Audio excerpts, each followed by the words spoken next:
Bonjour, je suis Sylvia Debona, coach certifiée, esthéticienne holistique et formatrice.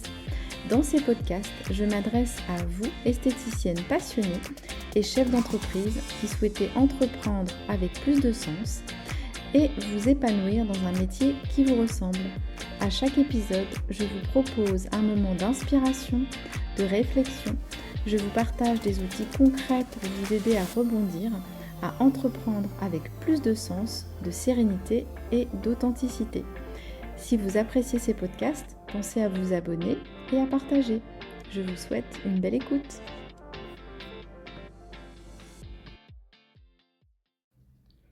Bonjour à tous, aujourd'hui j'ai le plaisir d'accueillir Philippe Rizzo. Philippe, bienvenue. Bonjour Sylvia, merci de m'accueillir. Avec grand plaisir. Est-ce que tu peux déjà te présenter, dire ce que tu fais, qui tu es? Alors je m'appelle Philippe Rizzo, je suis réflexologue, je suis formateur aussi, je suis conférencier et auteur. Tout ça. Voilà. Je suis réflexologue depuis 25 ans maintenant. J'ai mon cabinet à Paris, je consulte tous les jours et ça fait 20 ans que je fais de la formation dans des écoles de massage pour les spas et les instituts de beauté. J'ai créé moi-même, il y a en 2004 ou 2005, en 2005, pardon, la réflexologie de bien-être pour les instituts et les spas sur la demande de l'école qui m'a embauché à l'époque, qui venait d'ouvrir, et ça fait depuis le temps que je suis dans la même école. Et ce métier de réflexologue, tu le fais, c'était ton premier métier? Comment tu es venu Non, à pratiquer? non. J'étais dans la communication, dans le coaching, j'avais déjà mon cabinet.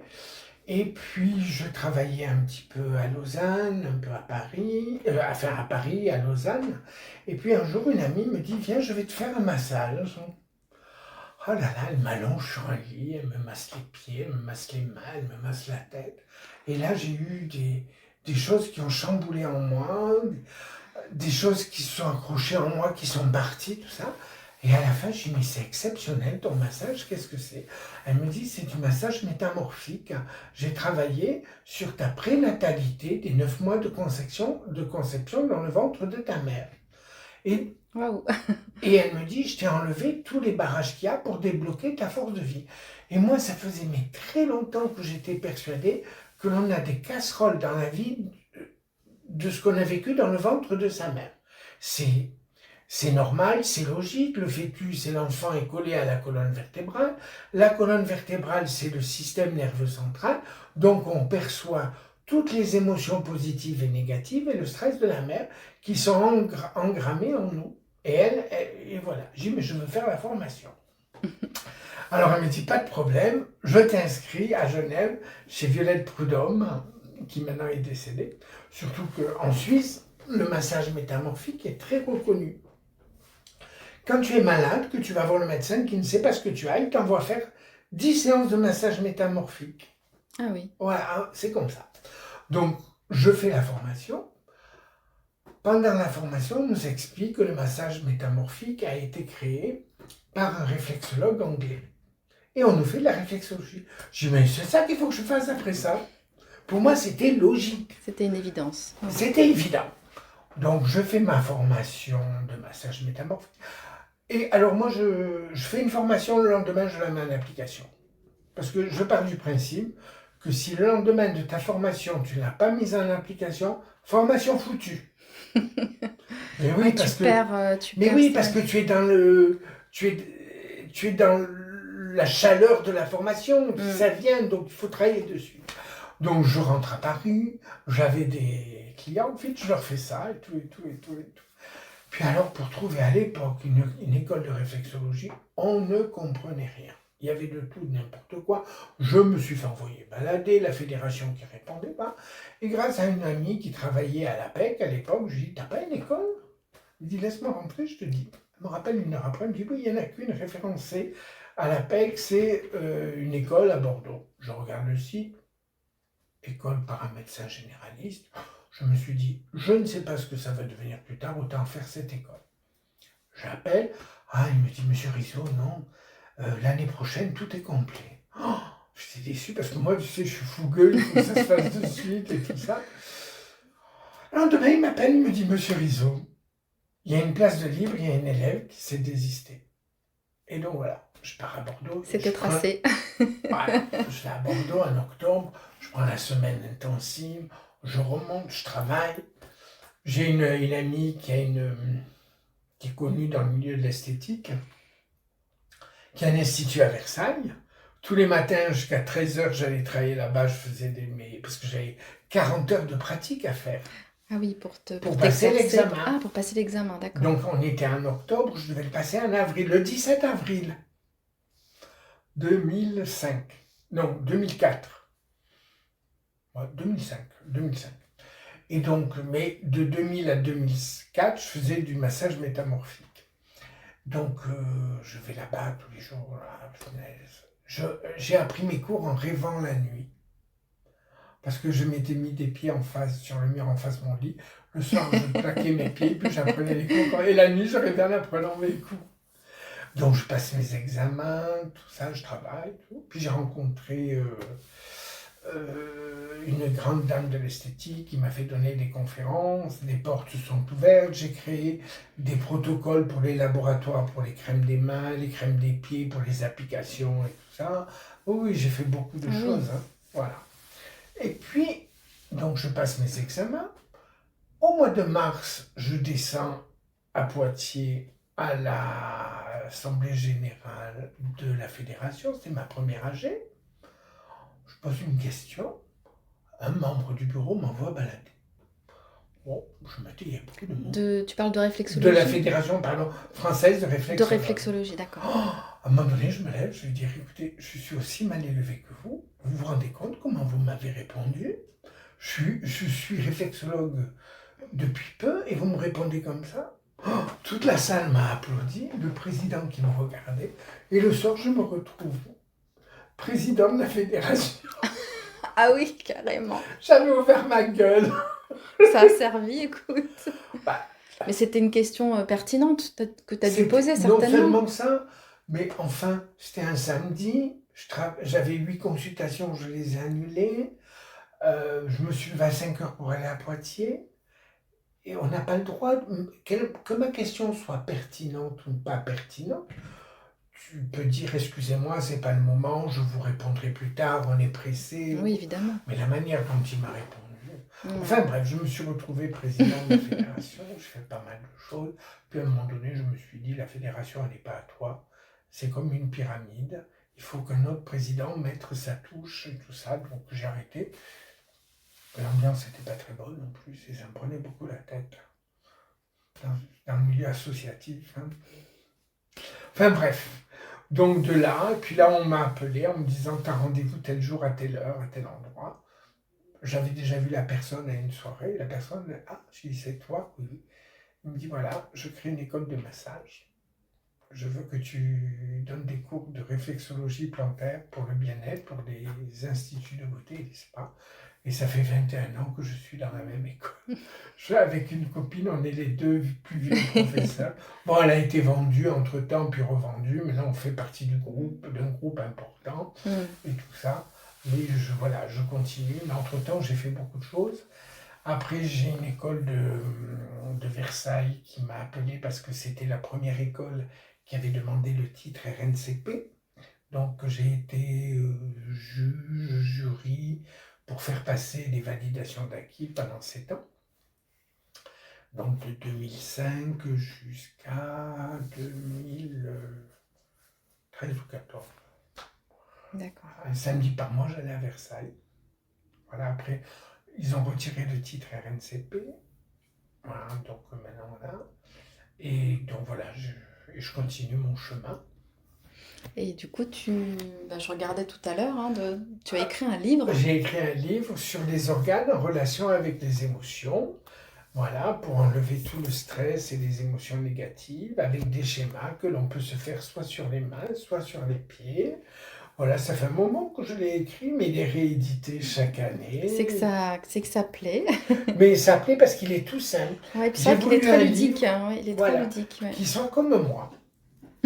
Tout simple et naturel. Il n'y a que comme ça qu'on peut aider les gens. Donc, juste pour information, pour ceux qui nous écoutent, pardon, donc le livre, ça s'appelle La réflexologie anti-stress, 14 points magiques. Et si vous voulez le commander, c'est sur Amazon, l'édition. c'est chez Hachette. C'est chez Hachette, voilà, tout simplement. Voilà, donc voilà ma carrière. Après, j'ai fait quand même beaucoup de formations. J'ai eu la chance en 2005 de rencontrer une grande dame de la réflexologie canadienne qui venait en France 2 mois par an. Et donc mai et juin, et les week-ends, je faisais des petites formations avec elle. Et c'est grâce à elle aussi que je suis devenu le réflexologue que je suis. Et tu as créé aussi ta méthode. La manovitalité, c'est la main vitale. Tu peux nous en dire plus un petit peu? Alors pour moi, la main vitale, c'est un protocole que j'ai créé qui se fait aussi bien sur les pieds que sur les mains. Et il est évident que les techniques de relaxation ne seront pas les mêmes sur les mains que sur les pieds, mais c'est grâce à ce protocole que la personne est réalignée, aussi bien sur le plan physique, émotionnel et psychologique, puisqu'en réflexologie, on travaille sur ces 3 plans.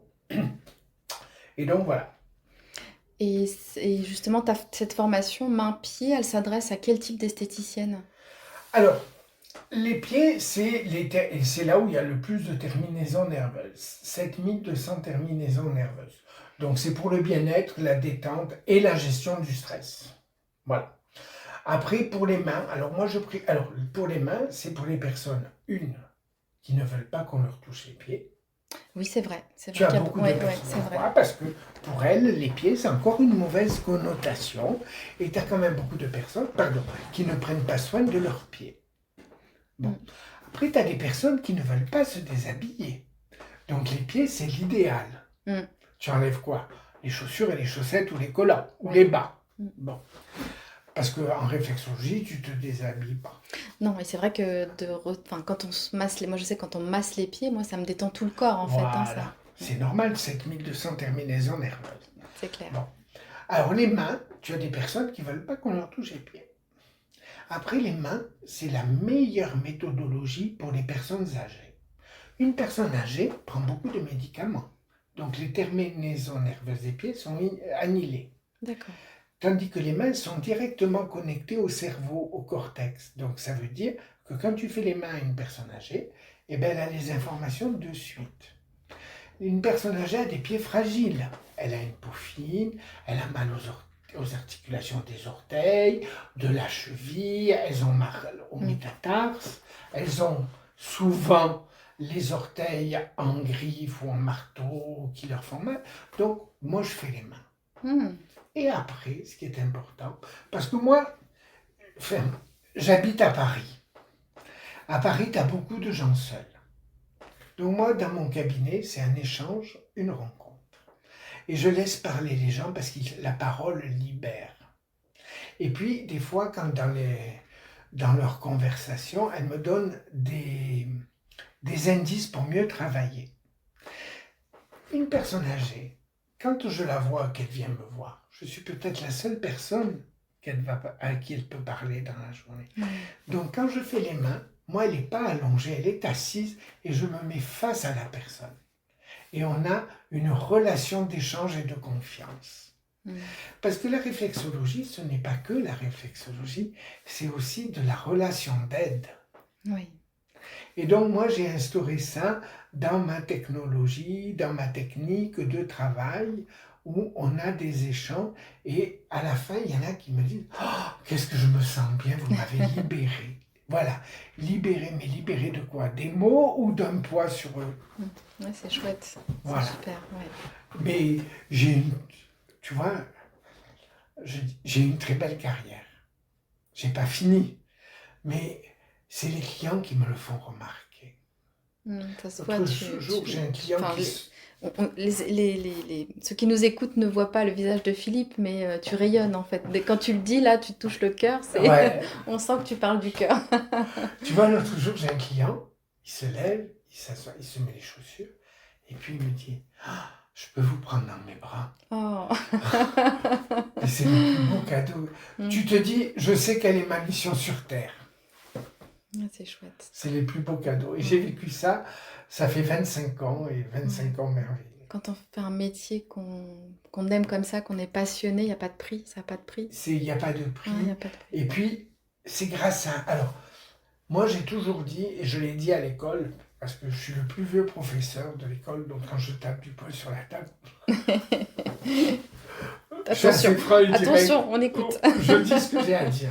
Je dis que moi, si j'ai grandi qui je suis maintenant, c'est grâce à l'école avec les élèves et au cabinet avec mes clients. Pourquoi? Parce que l'école m'a fait me remettre en question déjà pour refaire mes cours tous les 2-3 ans. Parce que suivant les élèves que j'ai, je vois pour monter le niveau. Et mes patients, mes clients me font grandir par rapport aux élèves. Parce que je n'enseigne pas ce que je sais. L'enseignement, c'est ce que tu fais. Il ne faut pas enseigner ce que l'on sait, il faut enseigner ce que l'on fait. C'est la meilleure méthodologie. C'est très beau ce que tu dis. Voilà. Et tout à l'heure, Philippe, avant de faire le podcast, on discutait, on échangeait sur les socio-esthéticiennes. Oui, alors voilà, il y a un an, une grosse association dans l'esthétique a voulu me rencontrer, la présidente et la responsable d'une région, parce que dans un hôpital, il y a une socio-esthéticienne qui fait de la réflexologie en oncologie et qui a été remarquée par les patients, le personnel et la direction. Donc ils ont discuté avec cette personne et ils lui ont demandé « Mais où tu as appris ça ?» Et elle dit « Mais c'est Philippe Rizot qui m'a formé à l'école, tout ça, et j'applique son protocole. » Alors elles ont voulu me rencontrer. Et puis, on est en train de peut-être de voir ensemble. Mais moi, d'abord, ça m'a fait très plaisir parce que j'en avais les larmes aux yeux parce que c'était une reconnaissance de 20 et quelques années de travail, de recherche, de travail du protocole que j'ai créé moi-même et tout ça. Parce que quand j'ai fait les écoles, on ne nous a pas fait de protocole. Ils ne connaissaient pas le mot protocole de travail. C'est moi qui me suis construit tout ça et tout et tout et tout. Bon, c'est vrai que c'est grâce aussi au milieu esthétique que j'ai appris les protocoles. Ah, faut dire ce qui est dans la vie. Oui, c'est vrai que nous, on a pas mal de protocoles. Mais oui, mais moi, quand je suis rentré en 2005 dans le milieu de l'esthétique, c'est la première fois que j'ai entendu parler de protocole. Avant, on parlait pas de protocole. Même dans le milieu médical, il n'y a pas longtemps qu'on parle de protocole. Au moins, il y a un cadre. Il y a un cadre, il y a une structure, voilà, il y a une logique. Il y a une logique dans un protocole. Exactement. Le corps humain, c'est de la logique. Ouais. Donc, elle m'a donné, et puis je me suis dit à réfléchir. J'ai fait des formations à des socio-esthéticiennes, mais il n'y en a pas beaucoup. Il y en a quelques-unes. J'ai discuté un peu avec elles. Des socio-esthéticiennes, d'abord elles étaient esthéticiennes, elles avaient une boutique. Puis à un moment donné, elles en ont eu marre de payer autant de loyers, autant de charges. Surtout que le milieu de l'esthétique a des problèmes de personnel depuis quelque temps pour embaucher. Et puis les filles, elles sont pas sérieuses. C'est pas évident. Non, c'est pas évident. Il y a une évolution. Bon, il faut toujours passer par là pour après aller dans le positif, mais il y a toujours un petit pic compliqué avant. Voilà. Je me suis quand même posé, je me suis dit, mais tiens donc. Donc j'ai dit, il faudrait peut-être revaloriser un petit peu le métier de socio-esthéticienne, parce que peut-être que des personnes, je m'aperçois que des personnes qui ont traversé la maladie ou qui ont eu un proche qui ont eu la maladie veulent se diriger là-dedans parce qu'elles veulent faire du bien et aider les gens. Donc j'ai été faire beaucoup de recherches dans les cours de socio-esthéticienne, j'ai été faire des recherches chez les esthéticiennes, puis on m'a proposé de donner une conférence pour l'an prochain, donc je suis en train de préparer une conférence sur les soins de support en esthétique pour les socio-esthéticiennes, enfin un soin de support en réflexologie pour les socio-esthéticiennes en oncologie. Ah oui, adapté pour les esthéticiennes qui travaillent en oncologie. Voilà, okay. Je me suis bien exprimé, ou c'est un peu Oui, non, c'est bon, j'ai compris, en tout cas. Oui. Donc voilà, j'ai créé tout un protocole de travail, j'ai fait beaucoup de recherches, j'ai été embêté, mes copains, médecins, tout ça. Donc, parce que c'est vrai que moi, quand j'ai fait l'école, il y a plus de 20 ans, vous ne touchez pas une personne qui a le cancer jusqu'aux 6 mois après l'arrêt de la chimiothérapie à cause de la prolifération par les lymphes et tout ça. Là, je suis d'accord. Donc, je me suis aperçu qu'on pouvait travailler sur une personne qui a un cancer, qui est un traitement même de chimiothérapie, mais à savoir qu'on ne va pas toucher l'organe concerné, qu'on va travailler le foie d'une certaine manière, non pour l'épurer, autrement la chimio s'en va, la détoxiquer, mais pour le soutenir, qu'on va travailler le système lymphatique autrement, non pas pour travailler tout ce qui est ganglion, mais pour renforcer l'immunité. Donc C'est j'ai fait super tout ça et j'ai intéressant. créé un protocole. Mm. Donc je crée une conférence. Et puis je me suis dit, dans les cours de socio-esthétique, qu'est-ce qui peut leur manquer pour approfondir leur profession et être plus crédible auprès des établissements. Des médecins, des spécialistes. Voilà. Et puis, ça m'est venu aussi l'idée, parce que j'ai une grande amie qui est dans le milieu du massage, qui a refait une école, qui a passé un diplôme à la Sorbonne de micronutritionniste pour les personnes malades et en oncologie. Puis elle est rentrée chez elle en Corse, parce qu'elle voulait quitter Paris, revenir près de ses parents et tout ça. Et elle m'a fait venir pour que je forme en réflexologie plantaire et palmaire quelques personnes. Et grâce à ça, elle a trouvé un emploi en plus dans un hôpital psychiatrique où elle y va tous les jeudis depuis 3 ans. Et ça marche très bien, tout le monde est très content d'elle. Et parce que là, elle travaille en lien avec la psychologue de l'établissement. Donc, puis ça marche bien parce qu'ils lui ont donné des cas particuliers. D'accord. Voilà. Puis ils sont tous très contents et tout. Et ils ont vu beaucoup de progrès. Et puis, je lui ai dit, écoute, viens, je vais te former au palmaire.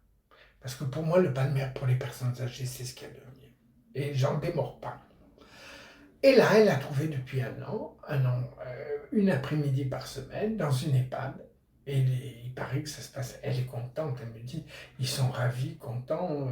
Mais elle préfère travailler dans des institutions, chacun son truc, hein, que d'avoir son propre cabinet. Donc elle travaille à plusieurs endroits et ça lui va très bien. Et donc tout ça m'a permis de réfléchir et de foncer là-dedans.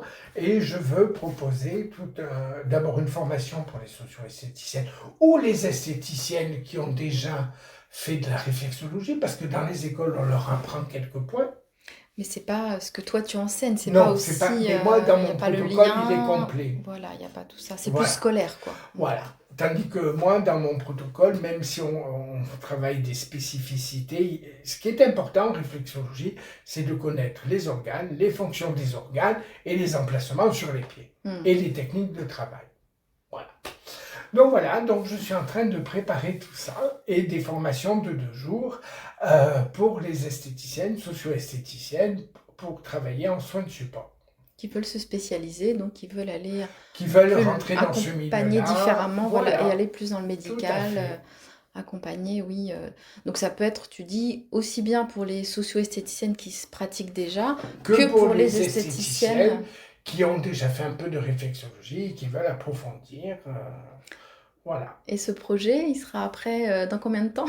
Là, je suis en train de bien le finaliser. Tu sais que je suis assez pointu. Ouais, je sais bien. Je vérifie tout. Parce qu'il y a une posture à adopter en France. Je suis certifié RNCP. Donc, il y a une posture. Donc, je suis en train de tout vérifier. Là, c'est l'été, c'est les vacances. Je mettrai ça pour la rentrée. Voilà. En avril, au congrès, il y aura une conférence là-dessus. Et je suis en train de voir pour donner des formations. Mettre en place tout ça.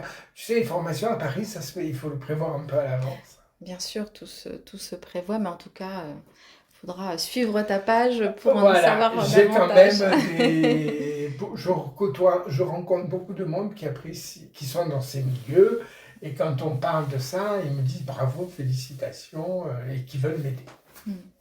Enfin, si tu peux donner une petite astuce, quelque chose aux esthéticiennes, je ne sais pas, que ce soit en réflexo, que ce soit, tu vois, là tu parlais de tout ce qui était embryon avec... la réflexologie métamorphique. Ouais, tu parlais de ça. Je forme là-dessus aussi. J'ai eu des esthéticiennes qui sont venues faire ma formation à l'école où j'enseigne, parce qu'elles veulent le mettre dans leur programme. On est quand même en train Tu sais, chaque année, je suis invité par mon ami Vladi Kovadik, où elle fait un salon hôtel spa. Tu as beaucoup de personnes qui viennent de l'étranger, de l'Allemagne, de l'Autriche, de la Bosnie, enfin de tous ces pays de l'Est. De l'Est, ouais. Et je m'aperçois que tout ce qui est massage, bien-être, ils appellent ça thérapeute. Thérapeute. Ouais. Mhm. Donc ça fait des années que Vladi avait créé ce salon et j'y vais. Chaque année, elle m'invite, tout ça, et j'écoute leurs conférences. Et je m'aperçois que dans tous ces pays de l'Est, notre profession est reconnue comme thérapeute. Que tu fasses du massage, tout ça, c'est de la thérapie. Alors, je me dis que peut-être ils n'ont pas la même signification que nous en France, mais bon, quand tu ouvres le Larousse, être thérapeute, c'est quelqu'un qui fait un soin. Exactement. Parce que, bon, on a peut-être. Enfin, nous, on n'a pas le droit de le dire, mais quand tu masses, tu fais Un du soin. bien, tu fais un Voilà. soin, ça apporte T'as quelque vu, la chose. peau, c'est quoi? Le plus grand système nerveux. Exactement. Donc, quand tu touches la peau, tu envoies Des informations. au cerveau qui le retransmet aux organes. Et je m'aperçois que dans tous ces pays, ils sont bien plus en avance que nous. Il y a quand même une connotation thérapeutique, peut-être pas spirituelle, mais on peut dire pas spirituelle comme on peut le concevoir ici en France ou quoi, mais une connotation un petit peu spirituelle pour aider la personne à sortir de son souci. Peut-être si j'emploie le mot holistique, parce que c'est Holistique, ouais, voilà, c'est quelque chose exactement. qui est maintenant Mais on en voilà, parle des qu'en fois France, on a encore du mal à le à le prononcer. prononcer, ouais, parce qu'il a un peu, on entend dans tous les sens, des fois on sait pas trop ce que ça veut Non, dire. holistique, c'est dans son ensemble, Voilà, l'être humain dans son prendre ensemble. la personne dans sa globalité. Tout Voilà. à fait, donc voilà. Donc il y a quand même des avancées qui se font. Exactement. Est-ce que tu as une petite anecdote à nous raconter ou quelque chose à partager aux personnes qui nous écoutent aujourd'hui? Alors, je trouve que le plus beau métier que l'on puisse faire sur Terre, c'est prendre soin des autres et aider les autres. Et moi, c'est vrai que grâce à la réflexologie, j'ai réussi jusqu'à présent à faire ça et par les retours que j'ai eus, surtout. Et puis c'est grâce aux clients qui me renvoient un petit peu l'image de mon travail que je fais, parce que pour moi, c'est il faut travailler, il faut travailler. Voilà. Ce que je dis à tous mes élèves, hein, bon, je parle de la réflexologie, je ne fais pas de massage corporel. Hein. Mhm. Je dis voilà, moi, vous mettez votre cœur dans vos doigts, une oreille sur les tissus du pied du client et un œil sur le visage pour les mimiques. Et les trois réunis, vous ferez des miracles et vous verrez que votre client, quand il sort de votre table, il aura le sourire. C'est très beau. Voilà. C'est très beau. Donc en fait, moi, ce qui Il faut me faire parle, avec son cœur. faut faire avec son cœur. Mais il faut faire avec son cœur, ça c'est certain. Mais ce qui me vient à l'idée, enfin, ce qui me vient là comme ça quand tu dis ça, c'est en fait d'être dans l'instant présent, Voilà, il faut d'être être avec la avec ton cliente client. 100%, Et à puis, 200% à même. 200%. Et puis, il ne faut pas hésiter. On vit dans un monde qui est très anxiogène. On vit dans une période qui est très compliquée. Et il y a de plus en plus de gens seuls. Et il ne faut pas hésiter. Il ne faut pas mettre des dictats. C'est une rencontre, un échange. Et si la personne, elle a envie de parler, la parole libère. Et vous verrez que les consultations seront autrement. Et maintenant, on va de plus en plus dans le 100% personnalisé. Donc c'est ça que tu veux dire. C'est Oui. on fait en fonction de la Il personne, ce faut, qu'elle a besoin, ce qu'elle a et puis il envie ne faut pas maintenant. écouter les uns et les autres, il faut Mm. faire avec son cœur et tel que l'on est. Il Mm. faut être naturel. Faire comme on a envie et pas ce qu'on nous dit de faire Exactement. ou parce que c'est tendance ou Exactement. parce que... Mais il faut respecter le client. Il faut mettre une barrière. Voilà. Quand tu dis respecter le client, c'est aussi se respecter soi en fait. Mettre une barrière, Mais déjà, c'est... si tu respectes le client, tu te respectes toi-même. Ouais, de pas faire de projection, Voilà, de pas... voilà. il faut pas faire de projection. Il faut guider le client quand il est perdu. Par exemple, quand on sent que... Enfin, moi, je te parle de mon métier de réflexologue. Bien sûr. Quand je sens qu'il y a quelque chose qui ne va pas sur les pieds, je leur dis allez voir un médecin. Voilà, je n'interviens pas dans leur traitement médical. Voilà, mais je guide, si tu veux. Voilà, je leur dis vous devriez consulter ça. Voilà. je ne juge pas, je ne prends aucune position. Très important. C'est très important, c'est de la relation d'aide. T'es une oreille en fait, tu écoutes. J'écoute, je donne des petits conseils, mais comme je te donne quand on va boire un café, mais je j'impose rien. Voilà. C'est ça une vraie écoute. Voilà. Mais un jour, j'ai une cliente qui me dit, vous savez Philippe, vous n'êtes pas qu'un réflexologue, hein, vous êtes un psychologue. Je dis, ça finit pareil. Parce que tu as une vraie écoute. Mais quand tu touches le corps d'une personne, tu es dans l'écoute. Déjà, tu écoutes la peau, tu écoutes les tissus, tu écoutes les organes, donc tu écoutes la personne aussi. Merci beaucoup Philippe. Merci à toi. Merci pour ton partage, pour tes connaissances et puis le partage de ta passion. Ça se ressent, ça se sent. On sent les vibrations. Tu es passionné. Je suis comme Astérix et Obélix quand il est tombé. T'es tombé dans la potion. Moi, je suis tombé dans les pieds. Merci Philippe. Merci à toi, c'est un grand plaisir et bonne chance à tout le monde et trouvez votre voix et votre personnalité dans le travail.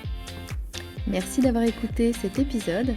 Avant de partir, abonnez-vous pour recevoir les prochains épisodes et partagez pour que cela puisse servir à d'autres personnes. Je vous remercie et vous dis à très vite.